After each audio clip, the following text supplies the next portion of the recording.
నేడు విజయనగరం నియోజకవర్గం పరిధిలో ఎమ్మెల్యే పూసపాటి అదితి విజయలక్ష్మి గజపతిరాజు చొరవతో జరగనున్న అభివృద్ధి, ముఖ్యంగా రహదారుల నిర్మాణం, మరమ్మతుల కార్యక్రమాలను ప్రజలకు వివరిస్తూ నియోజకవర్గ నాయకులు, టౌన్ పార్టీ అధ్యక్షులు గంటా రవి, జిల్లా party secretary Prasadula Varaprasad, senior నాయకులు రాజు మీడియా సమావేశంలో మాట్లాడారు.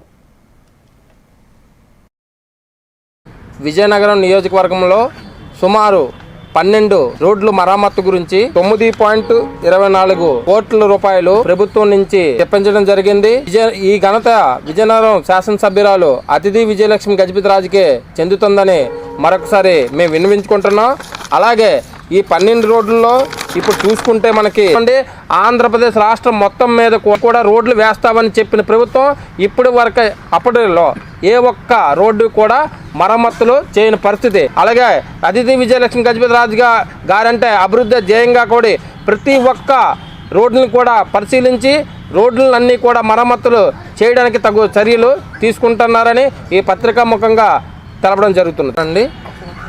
విజయనగరం నియోజకవర్గం అభివృద్ధి ముఖ్య ఎజెండాగా పెట్టుకొని అల్లూరి జిల్లా పాడేరులో జిల్లా పోలీస్